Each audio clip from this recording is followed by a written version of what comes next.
પાડા પીરનો પરચો હોય કે પછી અલ્હાબાદ હાલનું પ્રયાગરાજ કુંભ મેળાના પરચાની વાત હોય, જગ વિખ્યાત જેની આરતી થાય છે એવા ગુજરાતના પાવન યાત્રાધામ સતાધારના દર્શન કરવા માટે આપણે જઈ રહ્યા છીએ. માટે છેલ્લે સુધી જોડાઈને રહેજો. જય આપા ગીગા.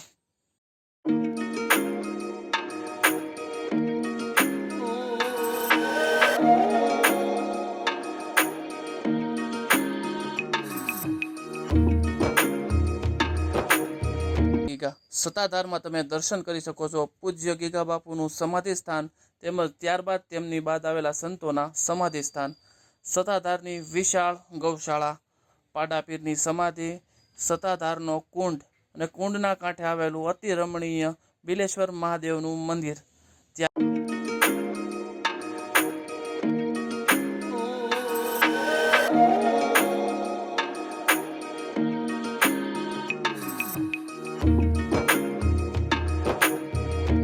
ત્યારબાદ ભૂતળા દાદાના વડનું પણ તમે સુંદર મજાના દર્શન કરી શકો છો. સતાધારમાં આવેલી છે વિશાળ ભોજનશાળા. ત્યારબાદ આજુબાજુમાં સતાધારની નજીકમાં આપણે જો દર્શનની વાત કરીએ તો રામપરા રૂપલમાના પણ તમે દર્શન કરવા જઈ શકો છો, અને એક સાઈડ અંબાઝર ડેમ આવેલો છે તો તમે ત્યાં પણ જઈ શકો છો.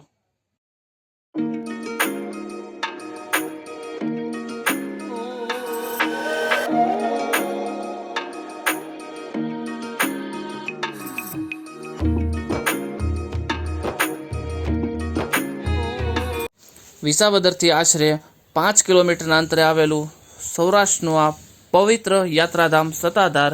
આ વખતે તો અમે પ્રાઇવેટ વ્હીકલ દ્વારા આવ્યા હતા, બાકી જો તમે પબ્લિક ટ્રાન્સપોર્ટ દ્વારા આવો છો તો તમને વિસાવદર સુધીનું વાહન કોઈ પણ જગ્યાએથી મળી જશે, અને ત્યારબાદ છકડો રિક્ષા અથવા કોઈ પણ બીજી એસટી બસ દ્વારા તમે સતાધાર પહોંચી શકો છો. સતાધારની અંદર રાત્રિ રોકાણ તેમજ પ્રસાદની સુંદર મજામાં ખાલી દર્શન કરવા આવ્યા છે.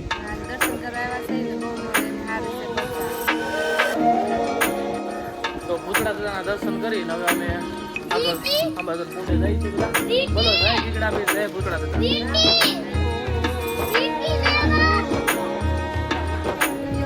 પ્રસાદની સુંદર મજાની વ્યવસ્થા છે, જ્યાં તમને સવારમાં નાસ્તો, બપોરનું ભોજન અને સાંજની પ્રસાદી પણ આપવામાં આવે છે. અત્યારે હું ફૂલ ફેમિલી સાથે પવિત્ર યાત્રાધામ સતાધારમાં દર્શન કરવા માટે આવ્યો છું, તો વિડીયોમાં છેલ્લે સુધી રહેજો. હું તમામ સતાધારની જગ્યાઓના દર્શન કરાવીશ, અને વિડીયોમાં નવા હો તો વિડીયોને લાઈક, શેર અને ચેનલને સબસ્ક્રાઇબ કરવાનું ભૂલતા નહીં. જય આપા ગીગા. ખૂબસૂરત નજારો હવે આ ચારે બાજુ વનરાય અને આ બાજુ છે બિલેશ્વર મહાદેવ, અને અહીંયા છે કુંડ.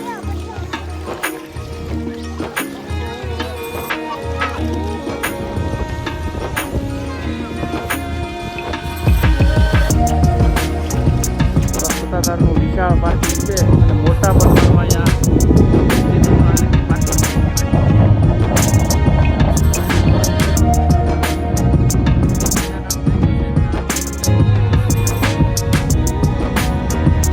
સવારના બધાને જય આપવા ગીગા. સવારનું વાતાવરણ સતાધાર માટે આ પ્રમાણે હતું. ગૌશાળા છે, ગૌશાળાની બાજુમાં તે શ્યામ ભવનમાં અમારો ઉતારો.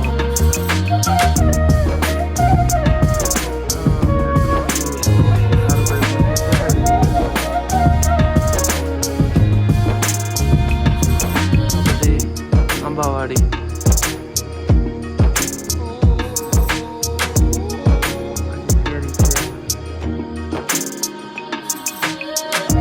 સુંદર મજાનું એમ કહેવાય.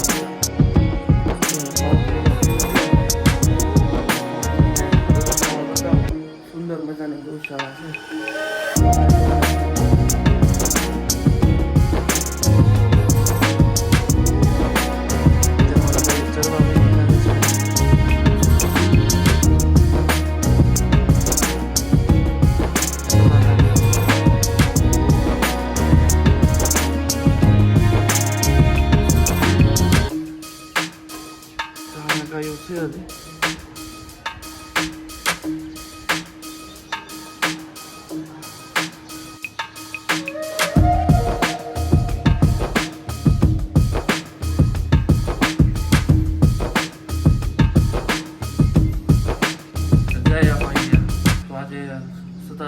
અમે સત્તાધારમાં રાત્રિ રોકાણ કર્યું હતું, આરતીનો લાભ લીધો, પ્રસાદ લીધો અને ઉતાર વિભાગમાં ફર્સ્ટ ક્લાસ બધાની એમ કહેવાય કે રાત્રિ રોકાણ કર્યું હતું.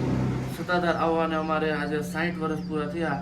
મારા બાપાના બાપા એટલે અમારા બાપાથી શરૂઆત થઈ હતી, એ પછી 60 વર્ષથી કન્ટિન્યુ દર વર્ષે અમે સત્તાધાર દર્શન કરવા માટે આવીએ છીએ. આ 60 વર્ષમાં અહીંથી અપાર શ્રદ્ધા અને ખૂબ જ સારી રીતે અમને સત્તાધારમાં વ્યવસ્થા દરેક વખતે અમને મળે છે. સુંદર મજાની જગ્યામાં અમે દર વખતે આરતીનો લાભ લીધો છે. તમે તે જરૂરથી એકવાર સત્તાધાર દર્શન કરવા માટે આવજો. જય આપા ગીગા. ગાય માતાની અંદર 33 કરોડ દેવતાઓનો વાસ છે, પણ સત્તાધારની જગ્યામાં પાડાને પણ પીર બનાવી દીધો એવું સચ છે. ઘટના કંઈક એવી ઘટે છે કે મુંબઈની અંદર સત્તાધારનો આ પાડો કોઈ કારણોસર પહોંચી જાય છે. જેવો એને કટર ઉપર ચડાવવામાં આવે છે, એમની ઉપર કરવત ચલાવવામાં આવે છે, એ કરવતના 3 થી 4 કટકા થઈ જાય છે. ફરીવાર કરવત ચડાવવામાં આવે છે તો ફરીવાર કટકા થઈ જાય છે. એક કટકો જે કસાઈ છે, કસાઈને પગમાં વાગે છે, એનો એક પગ કપાઈ જાય છે. રાત્રિના સમયે આ કસાઈને સપનામાં આવે છે કે આ પાડો ગુજરાતના સત્તાધાર યાત્રાધામનો પાડો છે, તો આ અમાનત તેમની ત્યાં સુધી પહોંચાડવામાં આવે.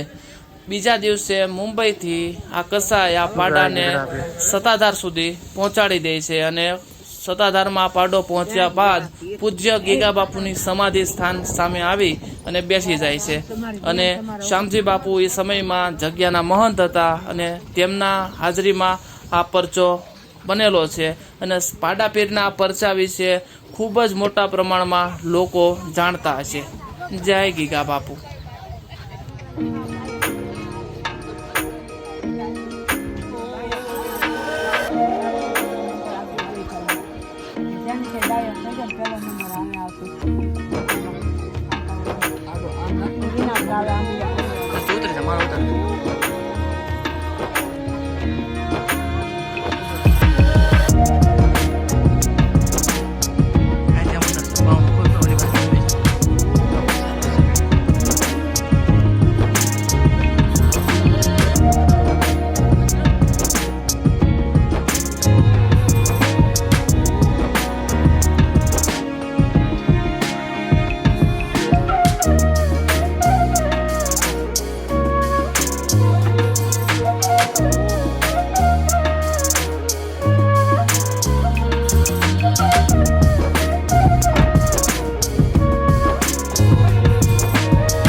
ગીગા બાપુના ધામ સત્તાધારમાં દર્શન કરી લીધા છે અને બધા તૈયાર થઈ ગયા છે.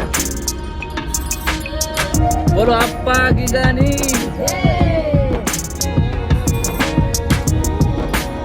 સરસ બધાના દર્શન કરી લીધા છે. આ ગૌશાળા અને ગેટથી ફરી એકવાર રિટર્ન બાય.